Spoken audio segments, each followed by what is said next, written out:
sustained high increases in the price of crude oil in the international market, as well as positive developments in external sector. The continued bearish trend in the capital market, due largely to profit-taking activities by investors and monetary policy normalization in some advanced economies, requires a careful mix of policies to stem capital flow reversals. The consideration of the committee. The MPC noted with satisfaction the fourth consecutive quarters of growth in real GDP and the positive growth outlook in the domestic economy.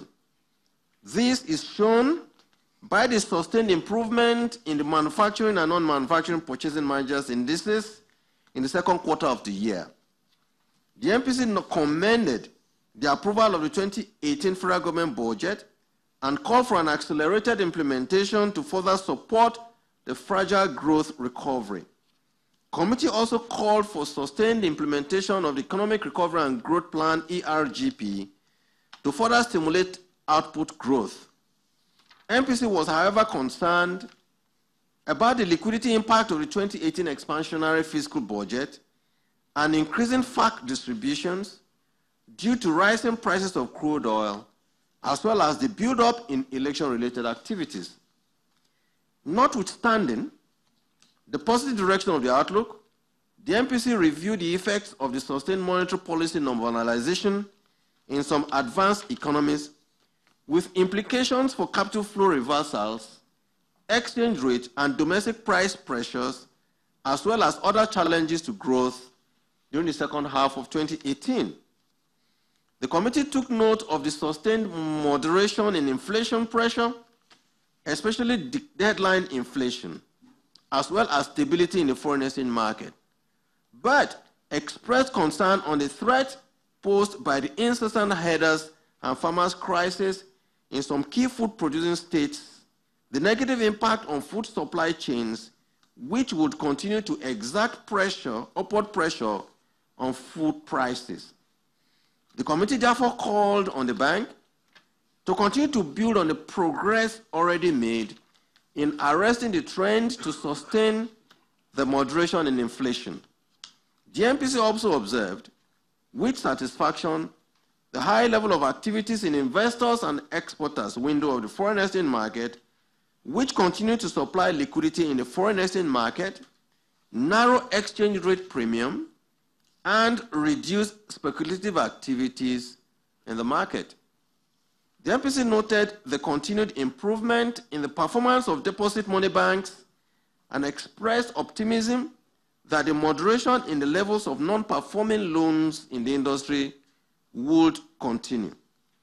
The committee therefore called on the federal government to accelerate the settlement of outstanding contractor debts and also encourage the bank to ensure strict compliance with regulatory provisions. In discussing the economic report presented to the members, it was observed that as the prices of crude oil prices in 2017 and 2018, the monthly allocation to various levels of government also increased, suggesting that federal government was not conscious of saving for the rainy day. The committee therefore advised the fiscal authorities to build buffers, especially now that the price of crude oil is relatively high. Committee's consideration. Informed by the developments in the global and domestic economic financial environments, the committee painstakingly reviewed the policy options available. In particular, committee considered the sustained positive growth in the real gross domestic product over the last quarter, stability in the foreign exchange market, high level of accretion to external reserves, as well as the deflationary trend.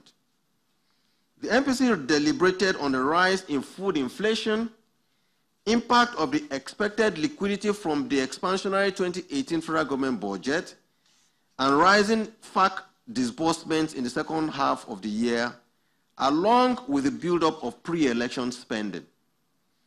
The committee strongly considered the option of tightening, believing that tightening would curtail the threat of a rise in inflation, even as the injection from the fiscal authority will still provide the economy with substantial liquidity.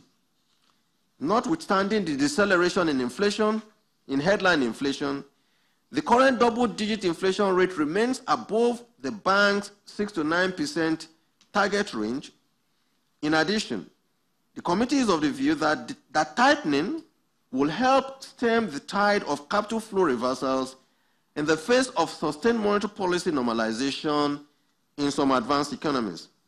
This, the committee believed, would rein in inflationary pressure and moderate inflation rate to single-digit levels, increase real interest rate, build investor confidence with attendant positive impact on capital inflows, and further stabilize the country's exchange rate.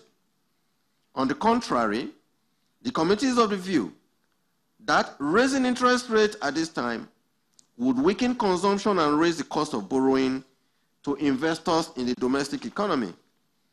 In addition, the policy will trigger repricing of financial assets by deposit money banks and further constricting to the real sector that will promote non-inclusive growth without development.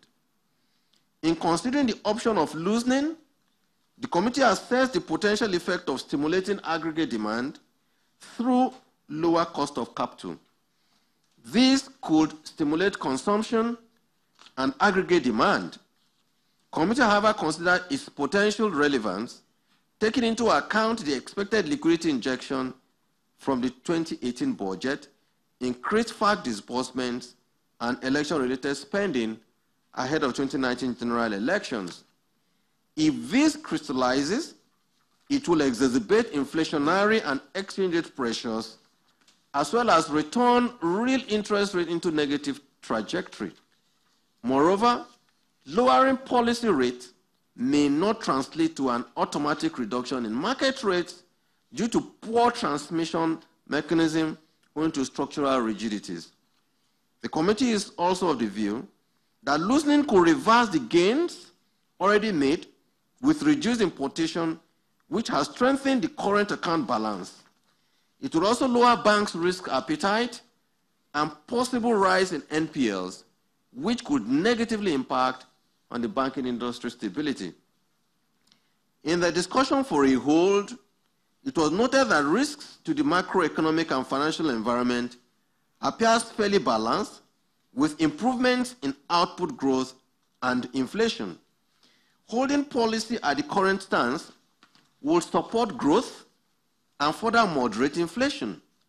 However, the committee noted the appetite of the public for loosening and concerned that holding MPR at 14% since July 2016 and considering the dynamic nature of the market, the rate might have lost its signaling effect on the market, hence dampened market expectations. The argument in favor of maintaining the current policy stance is to monitor the magnitude of the liquidity impact of the fiscal injections and election-related expenditure ahead of the 2019 general election. Overall, Monetary Policy Committee was of the opinion that while it is difficult to encourage job creation in an environment with deficit in infrastructure, the committee believes that the bank should continue to encourage deposit money banks to increase the flow of credit to the real economy to consolidate economic recovery. In this regard, the committee believed that a heterodox approach to reform the market to strengthen the flow of credit would be appropriate at this time.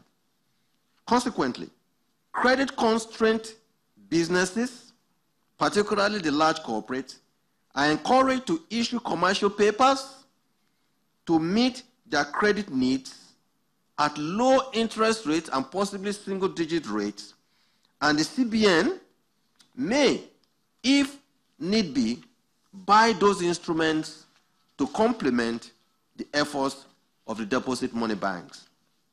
In addition, as a way of incentivizing deposit money banks to increase lending to the